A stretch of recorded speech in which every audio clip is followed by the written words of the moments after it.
আসসালামু আলাইকুম এভরিওয়ান। মনের লিখন গল্পের 5 নম্বর পার্ট। তো চলো বেশি কথা না কইয়া গল্প শুরু করা যাক। রিয়াকে নিয়ে রুম থেকে বের হতেই সুমন বলল, কিরে দীপু, এই মেয়েটাকে, একে তো চিনলাম না। রিয়া হাসি দিয়ে বলল, সেদিন ভাইয়ার গায়ে হাত দেওয়ার জন্য মারতে গিয়েছিলাম, মনে আছে নাকি এখন আমার মারা লাগবে? সুমন বোকা হয়ে আমার দিকে ইশারা করে বলল, এটাই কি সেই মেয়ে? আমি বললাম, কেন তোর বিশ্বাস হয় না? সুমন বললাম, আচ্ছা তাড়াতাড়ি কর, আমি গিয়ে দেখি ভাইয়ার কি অবস্থা। রুমে যেতেই রিয়া বলল, আপনাকে কি আমি সাজিয়ে দিব? আমি বললাম, তার দরকার নেই ম্যাডাম, আপনি মাইকে একটু সাজিয়ে দেন, আমি আমারটা দেখছি। আমি কাপড় নিয়ে ওয়াশরুমে চলে গেলাম। রিয়ার সামনে তো আর সবকিছু চেঞ্জ করা যাবে না। রেডি হয়ে ওয়াশরুম থেকে বের হলাম। রিয়া আমাকে দেখে একটা চিরুনি নিয়ে এসে আমাকে বিছানার উপর বসিয়ে বলল, দেন আমি আপনার মাথার চুল ঠিক করে দিই। আমি আর কিছু বললাম না। রেডি হয়ে রুম থেকে বের হব, তখন আম্মু বাইর থেকে বলল, দীপু আমরা সবাই রেডি, তুই কই? এখনো তো রুম থেকে বের হোস নাই, একটু তাড়াতাড়ি কর, নইলে তোর জন্য আবার সবাই দাঁড়িয়ে থাকবে। আম্মুর কথা শুনে মাইকে রিয়ার কোলে দিয়ে বললাম, চলো রিয়া আমরা এখন বের হই। আমরা রুম থেকে বের হতেই আম্মু বলল, মাশাআল্লাহ, আমার ছেলে আর নাতনিকে খুব সুন্দর লাগছে, কিন্তু তোর সাথে এই মেয়েটাকে, ওকে তো চিনলাম না। সকাল থেকে তো রিয়াকে খুঁজেই পাওয়া যাচ্ছে না, ও আবার গেল কোথায়? ইস, বিজি থাকার কারণে মেয়েটার খবর নিতেই পারি নাই, নাকি ও আবার রাগ করে কোথাও চলে গেল নাকি? রিয়া আম্মুর সামনে দাঁড়িয়ে বলল, কি খালামণি, আপনি দিনে আবার চোখে কম দেখেন নাকি, যে আমাকে চিনতে পারছেন না? আম্মু একটু অবাক হয়ে বললাম, এটা তো রিয়ার কণ্ঠ মনে হচ্ছে। আমি আম্মুর কথা শুনে হাসি দিয়ে বললাম, এটাই রিয়া আম্মু, কেমন লাগছে বলো ওকে, আমি সাজিয়ে দিয়েছি। আম্মু কিছুক্ষণ রিয়ার দিকে তাকিয়ে বললাম, আমাদের বাসার কাজের মেয়ে এত সুন্দর, আমি তো আগে নজর দিই নাই, সত্যি মা তোমাকে সেই লাগছে। রিয়া আম্মুকে বলল, ধন্যবাদ খালামণি, এখন চলেন। আমি ভাইয়ার কাছে যেতেই ভাইয়া বলল, দীপু নজর কন্ট্রোলে রাখ, আর আমাদের কিন্তু একটা সম্মান আছে, এটা সবসময় মনে রাখবি, ঠিক আছে? ভাইয়ার কথার আগামাতা আমি কিছুই না বুঝে বললাম, আচ্ছা ভাইয়া ঠিক আছে। গাড়িতে ওঠার পর রিয়া ভাই থেকে বললাম, খালামণি আমি কোন গাড়িতে বসবো? আম্মু বললাম, তোমার সাথে যেহেতু আমার নাতি আছে, যাও গিয়ে আমার ছেলের পাশে বসো। আম্মুর কথা শুনে রিয়া একটু খুশি হয়েছে, আমি দেখতে পারছি। রিয়া গাড়ির দরজা খুলে আমার পাশে বসে পড়ল। আমি রিয়ার কোল থেকে মাইকে নিয়ে বললাম, আমার আম্মু আজকে ড্রাইভ করবে আর আমি বসে থাকবো। রিয়া বলল, দেন আমার কাছে ওকে, আর তাড়াতাড়ি চলেন, দেরি করে লাভ নেই। আমরা সবাই মিলে কোনের বাড়ির উদ্দেশ্যে রওনা দিলাম। ভাবির বাসা এখান থেকে বেশি দূরে না, এজন্য খুব তাড়াতাড়ি চলে গেলাম। গাড়ি রেখে গেটের কাছাকাছি যেতেই পিছন থেকে কেউ একজন যেন মনে হলো আমাকে ডাক দিল। আমি পিছনে তাকিয়ে তেমন কাউকে দেখতে পেলাম না, এজন্য সামনে হেঁটে যাচ্ছি। হঠাৎ করে মিতু ম্যাডাম আমার সামনে দাঁড়িয়ে বলল, তোমাকে কয়টা ডাক দিয়েছি, নাকি আবার নতুন করে ভাব শুরু করলে? আমি বললাম, দেখেন ম্যাডাম রাস্তা ছাড়েন, এখানে আসছি শুভ একটা কাজের জন্য, আপনার সাথে ঝগড়া করতে আমি এখানে আসি নাই। মিতু বললাম, একটু সাইডে আসো না, 10 মিনিট তোমার সাথে কথা বলবো। রিয়া আমার হাত ধরে বলল, চলেন তো ভাইয়া, এখানে দাঁড়িয়ে এত কথা বলা লাগবে না, আর বুঝি না আপনি যার সাথে ইচ্ছা তার সাথে কথা বলেন কেন, চলেন তো। রিয়া আমাকে টেনে নিয়ে যাচ্ছে বলে মিতু ম্যাডাম রেগে ফায়ার হয়ে যাচ্ছে মনে হয়।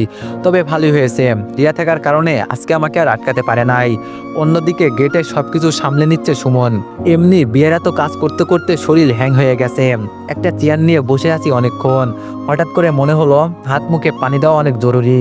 রিয়ার কাছে মাইকে দিয়ে বললাম, তুমি থাকো আমি আসছি। এই বলে ভাবির বাসার ভিতরে ঢুকে গেলাম। ভাইয়ার একটা ছোট শালা ছিল, ওকে বলতেই ওয়াশরুম দেখিয়ে দিল। হাত মুখে পানি দিয়ে যেই ওয়াশরুমের দরজা খুলে বের হব, তখন দেখি দরজার কাছে মিতু ম্যাডাম দাঁড়িয়ে আছে। এই মেয়ে আবার এখানে কি করে? আমি মিতু ম্যাডামকে দেখেও না দেখার ভান করে বেরিয়ে যাচ্ছি। তখন মিতু ম্যাডাম আমার আগে গিয়ে দরজা লাগিয়ে বলল, দীপু দাঁড়াও, তোমার সাথে কিছু কথা আছে। আমি বললাম, দেখেন ম্যাডাম আমার পথ ছেড়ে দাঁড়ান, আমার এত সময় নাই আপনার সাথে কথা বলার। মিতু বলল, তাই নাকি, এত বিজি মানুষ তুমি, আমি তো আগে জানতাম না। এই কথা বলে মিতু ম্যাডাম আমার দিকে এগিয়ে আসতে লাগলো। আমি পিছনে যেতে যেতে দেওয়ালে গিয়ে আমার পিঠ লাগলো। মিতু ম্যাডাম দেওয়ালের সাথে আমাকে চেপে ধরে বলল, সেই দিনের জন্য সরি, হঠাৎ করে দেখছি এই জন্য এমন হয়েছিল। তুমি তো আমাকে 2টা থাপ্পড় দিয়েছিলে, আমার বুঝি খারাপ লাগে নাই? আমি বললাম, আচ্ছা আমি বুঝছি, এখন আমাকে ছাড়েন, এখানে আমাদের কেউ দেখলে খারাপ ভাববে। মিতু বলল, কে কি বলবে তাতে আমার কিছু যায় আসে না, তবে সেই দিন তুমি আমার বেস্ট ফ্রেন্ডের সামনে বললে আমার বয়স তো কম হলো না, আমাকে বিয়ে করছে না কেন কেউ, তাই তো? শোনো, আমি ভার্সিটির টিচার, এখন বললেই এখনই আমার বিয়ে হয়ে যাবে, কিন্তু যে কাউকে তো আর আমি পছন্দ করি না। আমি বললাম, আপনার লজ্জা করে না ছাত্রের সাথে এমন করতে? মিতু বলল, লজ্জার কি? আমি তো বলি নাই তুই আমাকে প্রপোজ কর, কিন্তু আমি যতবার তোর সামনে গিয়েছিলাম ততবার আমাকে বলতি আই লাভ ইউ। তুই মনে হয় নিজেকে খুব চালাক মনে করিস না? বন্ধুরা বলবে এজন্য আমার সাথে প্রেমের অভিনয় করবি, আর আমি কিছু জানবো না? এটা কিভাবে হতে পারে? ভুলে যাবি না আমি তোর একদিনের হলো বড়। যখন থেকে তুই আমাকে লাভ ইউ বলতি তখন থেকেই আমি তোরে পছন্দ করা শুরু করছি। ভালো লাগে তোরে বলতে পারিস। এ কথা বলে মিতু ম্যাডাম আলতো করে আমার ঠোঁটে একটা কিস করে বললাম, আগে এই বিয়েটা হয়ে যাক, পরে তোরে কিভাবে বিয়ে করতে হয় এটাও আমি দেখে নিব। আমি মিতু ম্যাডামের হাত ছাড়িয়ে বললাম, আপনাকে বিয়ে করলে তো আমি, মানুষের একটা পছন্দ অপছন্দ আছে না, আর আমার থেকে সিনিয়র একটা মেয়েকে আমি বিয়ে করব, এটা আপনি ভাবলেন কিভাবে? ঘৃণা করে আমার। বিয়ের পর বন্ধু বান্ধব বলবে মামা কোথা থেকে একটা বুড়ো বেডিরে বিয়ে করে আনলি, আরো কত কিছু যে বলবে, এর কোনো হিসাব আছে? দেখেন বন্ধুদের সাথে বাজি ধরে হয়তো আপনাকে প্রপোজ করেছিলাম, আর আপনি তো সবকিছু জানেন, এজন্য বলছি ভুল হয়ে গেছে, মাফ করে দিবেন। আমি দরজা খুলে বের হব, তখন ম্যাডাম বলল, আমাকে ফাঁসিয়ে এখন ভালো হয়ে যাবি না? তা তো আর হবে না, আমিও দেখে নিব তুই কত দূর এগিয়ে যেতে পারিস। আমাকে ছাড়া যে কে তোরে বিয়ে করবে এটাও আমি দেখব। আমি বললাম, দেখেন আপনি আমার ম্যাডাম, আপনাকে আমি সম্মান করি, এজন্য এমন কিছু করবেন না যার কারণে আপনাকে সম্মান তো দূরের কথা, পরে নৃত্যকেও যেন দেখতে ইচ্ছা না হয়। এই কথা বলে রুম থেকে বের হয়ে গেলাম। আশেপাশে তাকিয়ে দেখলাম কেউ আমাকে দেখছে কিনা, চুপচাপ বের হয়ে চলে গেলাম। রিয়া আমাকে দেখে বলল, ভাইয়া এত দেরি হলো আসতে, কোথায় ছিলেন? আমি বললাম, এই তো একটু ফোনে কথা বলছিলাম এক বন্ধুর সাথে। ধীরে ধীরে বিয়ের সব কাজ এগিয়ে এলো। একসময় কাজী ভাইয়াকে কবুল বলতে বলল। ভাইয়া যখন কবুল বলবে তখন একসাথে 3টা গাড়ি ভিতরে ঢুকলো। গাড়ির ভিতর থেকে আপু আর নতুন দুলাভাই সহ অনেকগুলো ছেলে নামলো, তবে প্রত্যেকটা ছেলের হাতে একটা করে পিস্তল আছে। আমি আপুকে দেখে রিয়াকে বললাম, রিয়া তুমি মাইকে নিয়ে ভিতরে গিয়ে বসো, এখানে থাকলে ঝামেলা হবে। রিয়া শুধু বলল, এটাই কি আপনার বড় বোন? আমি বললাম, এটাই আমার বড় বোন, তুমি যাও গিয়ে ভিতরে বসো। আমার কথা মতো রিয়া ভিতরে চলে গেল। এইদিকে আপুর সাথে থাকা ছেলেপিলে একটু দূরে দূরে দাঁড়িয়ে গেল পিস্তল নিয়ে, আর দুলাভাই জোরে চিৎকার দিয়ে বলল, এখানে যে কথা বলবে বা আমাদের দিকে এগিয়ে আসবে তার জন্য একটা রাস্তা খোলা আছে, সেটা হলো মৃত্যু।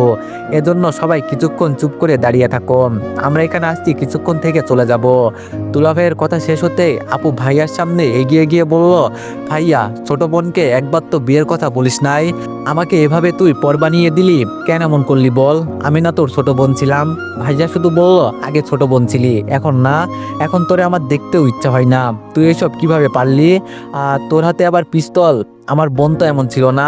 যাক এইসব এখন বাদ দেই, তুই কি আমার বিয়েতে আসলি ঝামেলা করার জন্য? আপু একটা হাসি দিয়ে বলল, না ভাইয়া ঝামেলা করব না, চিন্তা করিস না, ভাবলাম পাশ দিয়েই তো যাচ্ছি, তোরে একবার দেখে যাই। আম্মু শুধু দূরে দাঁড়িয়ে দেখছে আপুকে, তবে যেই আপু আম্মুর দিকে তাকালো তখন আম্মু মুখে কাপড় দিয়ে কান্না করে আড়ালে চলে গেল। আপু শুধু হাসি দিয়ে বলল, আজকে একটু সুখের জন্য সবকিছু হারালাম, এখন সবাই আমাকে দেখতেও পারে না, থাক তাতে আমার কোনো দুঃখ নাই। এই কথা বলে আপু আমার সামনে চলে আসলো। আপু এসে আমার পাশে বসলো আর বসে বললাম, আমার মেয়ে কোথায়, আমি কি ওকে একটু দেখতে পারবো? আমি আপুর হাত ধরে বললাম, এইসব তুই ছেড়ে দে, তোর যা দরকার পড়ে আমি সব দিব, তাও তুই এইসব ছেড়ে দে আপু, খুব ভালোবাসি তোরে। আপু আমার হাত ছাড়িয়ে বললাম, মাঝে মাঝে তোরে খুব মারতে ইচ্ছে করে, কিন্তু পারি না, তুই আমার ছোট ভাই, কিভাবে তোরে মারবো বল? আমার মন মানে না, আমার মেয়েকে আমি একবার দেখেই চলে যাব, এখানে আমি কোনো ঝামেলা করব না। আমি বললাম, তোর মেয়ে না এখনো, আমি ওর নতুন নাম রেখেছি মাহিম, আর ও বড় হয়ে আমাকে বাবা বলে ডাকবে, আমি ওকে নতুন পরিচয়ে বাঁচিয়ে তুলবো। আপু আমার কথা শুনে মাথা নিচু করে বলল, খুব খারাপ হয়েছে না আমি তোদের কাছে? কি করব বল, যাকে ভালোবাসি সে একটা গুন্ডা ছেলে, কখনো ছাড়তে পারবো না, একটু সুখের জন্য সবকিছু হারিয়ে ফেললাম মনে হচ্ছে। আমি রিয়াকে ডাক দিয়ে বললাম, রিয়া কোথায়, মাইকে নিয়ে আসো তো। আমার কথা মতো রিয়া মাইকে নিয়ে আসলো। মাইকে আপু কোলে নিয়ে কি যে আদর, নিজের মেয়ে আদর তো করবেই, তবে আমার রাগ হয় মাঝে মাঝে যে 1 মাসের দুধের শিশু রেখে ও পালিয়ে যাচ্ছিল। আপু মাহিকে আমার কাছে দিয়ে বলল, আমার থেকে তুই ওকে খুব যত্নে রাখতে পারবি, আমি জানি, আমার জন্য তোদের নাম খারাপ হবে, আমি আর কখনো তোদের সামনে আসবো না। হঠাৎ আড়াল থেকে আম্মু বেরিয়ে আসলো আর এসে আপুকে জড়িয়ে ধরে কান্না।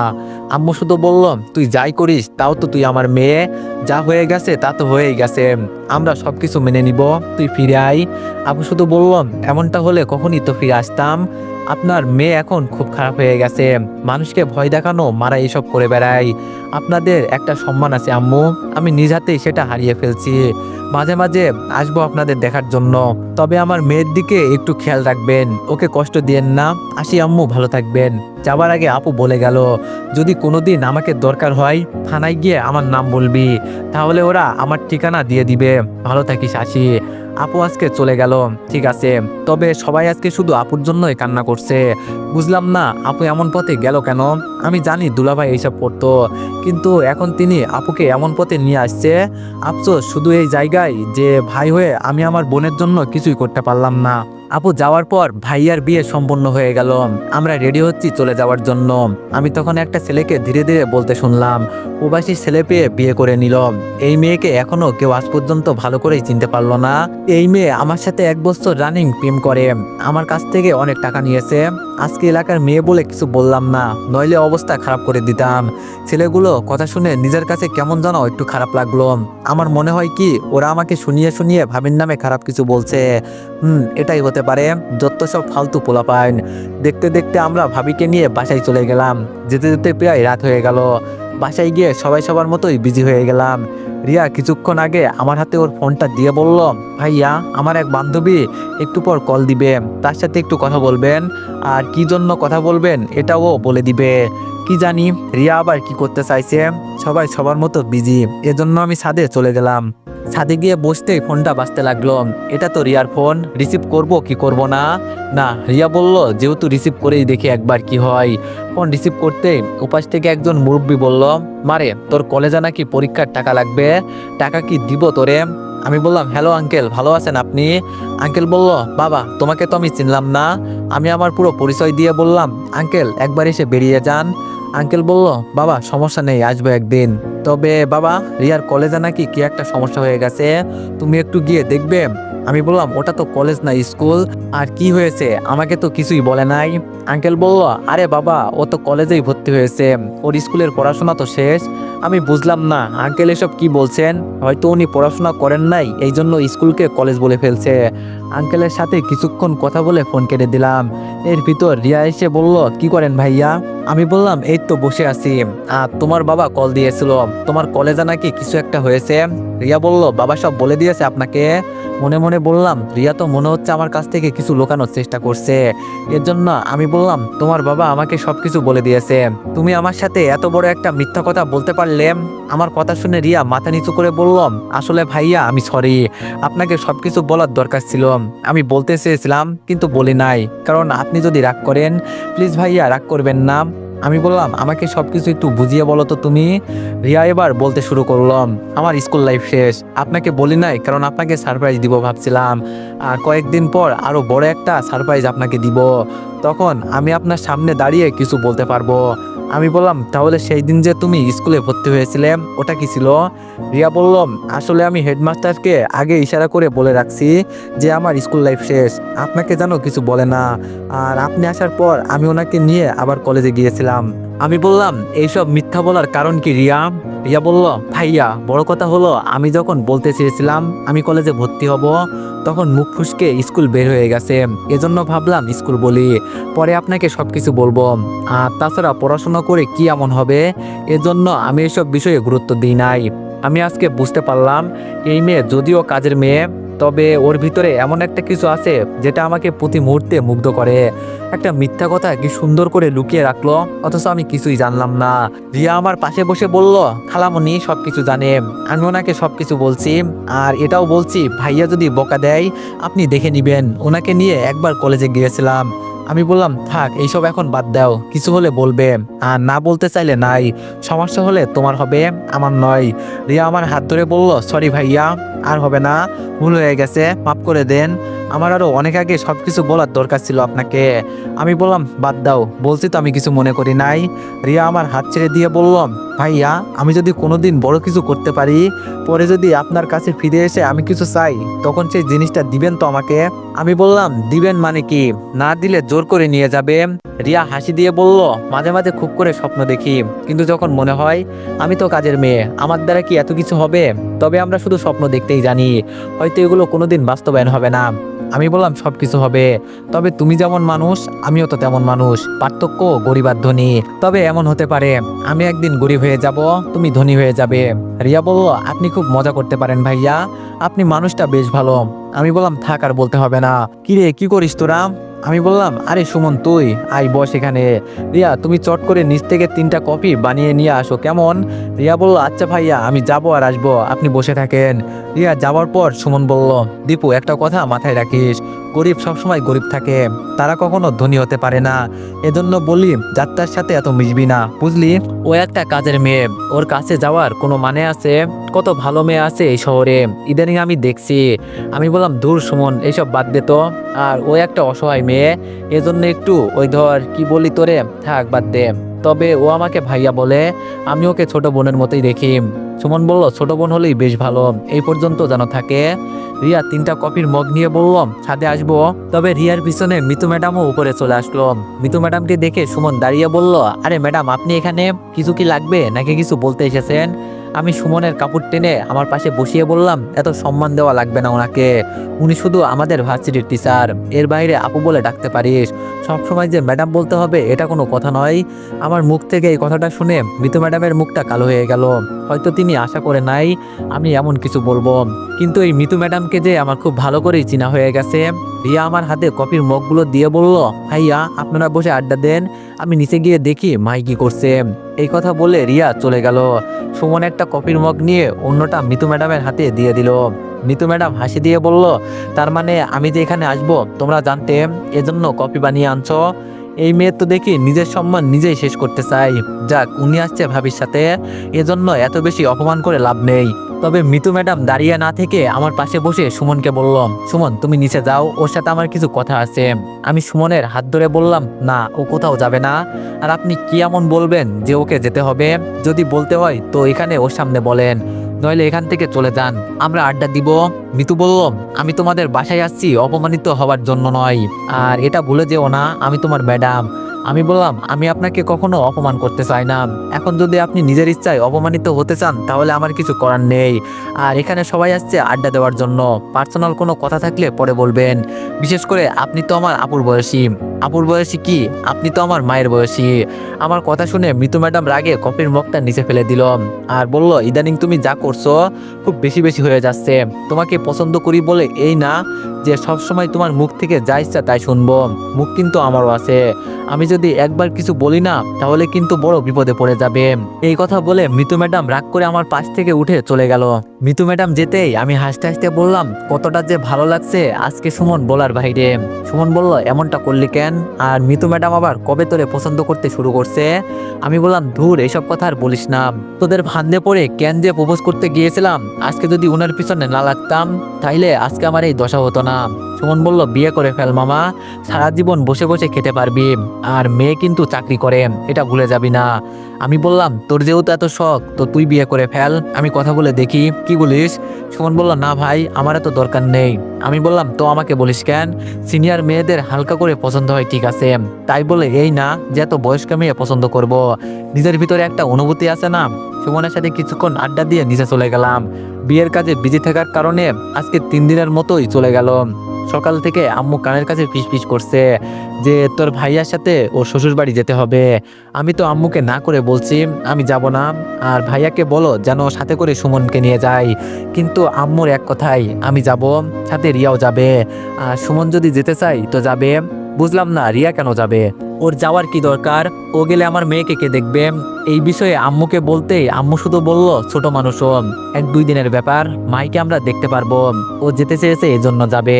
আমি আর কিছু আম্মুকে এই বিষয়ে বললাম না। সময় মতো আমরা সবাই ভাইয়া শ্বশুর বাড়িতে চলে গেলাম। আমাকে আর সুমনকে একটা রুম দেখিয়ে দিল। রিয়া নাকি আবার মিতু ম্যামের সাথে থাকবে, কিন্তু আমার তো মনে হয় মিতু ম্যাডামের সাথে রিয়ার কিছু শত্রুতা আছে। রিয়াকে আমি এখানে আনতে চেয়েছিলাম না, কিন্তু আম্মুর কারণে শুধু নিয়ে আসছি।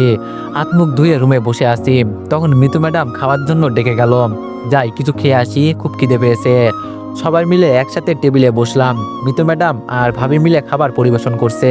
তবে মিতু ম্যাডাম আমার সামনে একটা মিষ্টি রেখে বলল, আমাদের বাসায় আসছেন, আগে মিষ্টি মুখ করে নেন, মিষ্টি খেলে সবকিছু মিষ্টি মিষ্টি লাগবে। কি আর করব, এত করে যেহেতু বলছে এজন্য মিষ্টিটা হাতে নিয়ে মুখে দিলাম। কিন্তু এই মিষ্টি খেয়ে আমি যে কত বড় ভুল করছি এটা এখন বুঝতে পারছি। উপর থেকে এটা মিষ্টি হলো, ভিতরে শুধু মরিচের গুঁড়া ছিল। আমি মুখে নিয়ে বুঝতে পারলাম যে এখানে মরিচের গুঁড়া মিশানো আছে। আমি মিষ্টিটা ফেলে দিয়ে মিতু ম্যাডামকে শুধু বললাম, আপনাকে আমার দেখার আছে। এই বলে ওয়াশরুমের দিকে দৌড় দিলাম। ঢালের ঠেলায় এখন চোখ দিয়েও কিছু দেখতে পারছি না, চোখ দিয়ে শুধু পানি বের হচ্ছে। ওয়াশরুমে গিয়ে নাকে মুখে কিছু পানি দিলাম, এরপরও চোখ দিয়ে শুধু অন্ধকার দেখা যাচ্ছে। হঠাৎ সামনে গোলাপি রঙের কিছু একটা দেখতে পেলাম, দিলাম ওইটাতে ঠোঁট ডুবিয়ে। আহা, এখন যে কতটা ভালো লাগছে বলার বাইরে। হঠাৎ করে রিয়া আমাকে সরিয়ে কান্না করে বলল, ভাইয়া আপনি এটা কি করলেন? আমাকে কিস করে দিলেন আর কিভাবে কামড় দিতে পারলেন আমাকে? আমার ঠোঁট দিয়ে এখন রক্ত বেরোচ্ছে। রিয়ার দিকে তাকিয়ে দেখি সত্যি ওর ঠোঁট দিয়ে রক্ত বেরোচ্ছে। তার মানে আমি এতক্ষণ গোলাপি রঙের যেটা দেখছি ঠোঁট ডুবিয়ে দিয়েছিলাম, এটা রিয়ার ঠোঁট ছিল। এজন্যই তো বলি এত ঝাল থেকে হঠাৎ এত স্বাদ লাগছে কেন। রিয়া শুধু কান্না করেই যাচ্ছে। সত্যি আমি ভুল করে ফেলেছি। আমি রিয়ার মাথায় হাত দিয়ে বললাম, কান্না বন্ধ করো, নইলে সবাই সন্দেহ করবে। আসলে এই ঝালের ঠেলায় সবকিছু অন্ধকার দেখা যাচ্ছিল, এজন্য সামনে গোলাপি রঙের কিছু দেখে এমন হয়েছে। বুঝতে পারি নাই আমি, মাফ করে দাও। রিয়া বলল, আপনি মাপ চাইছেন? আমার ঠোঁট ফুলে কি হয়েছে দেখছেন? এখন আমি বাইরে গিয়ে কি বলে মুখ দেখাবো? ওরা সবাই কি বলবে? আমি বললাম, রিয়া এখন কি তোমার পা ধরে মাপ চাইতে হবে? রিয়া চোখের পানি মুছে বলল, থাক। কিন্তু আপনি কি শেষে আমার ঠোঁটকেই দেখলেন? বিয়ের পর আমার স্বামীকে আমি কি বলবো? আমি বললাম, বলবে আমার ভাইয়ার একটু ঝাল লেগেছিল, এজন্য ভাইয়া আমাকে কিস করছে। আপনি কিছু মনে করবেন না, আবার শুধু একটা কিসই করছিল। রিয়া বলল, আপনাকে তো এখন আমার মারতে ইচ্ছা করছে। আমি গাল এগিয়ে দিয়ে বললাম, ভুল করেছি তো, মারবেন, সমস্যা নেই, নাও এখন আমাকে তুমি মারতে পারো। রিয়া আমার গালে হাত দিয়ে বলল, আপনাকে আমি মারতে পারবো বলে আপনার মনে হয়? জানেন না আমি আপনার কতটা পছন্দ করি। আমি গালে হাত দিয়ে বললাম, আর যাই বলো রিয়া, তোমার ঠোঁট দারুণ মিষ্টি আছে, মাঝে মাঝে এমন মিষ্টি খাওয়ার কিন্তু দরকার আছে। রিয়া আমার পিঠে ঘুষি দিয়ে বলল, আপনিও না ভাইয়া সবসময় শুধু মজা করেন। এখন চলেন বাইরে যাই, দেখি ওদের সবাইকে কি বলা যায়। তো এভরিওয়ান, সবাই নেক্সট পার্টের জন্য একটু বেশি বেশি লাইক আর কমেন্ট করে দিও। ধন্যবাদ।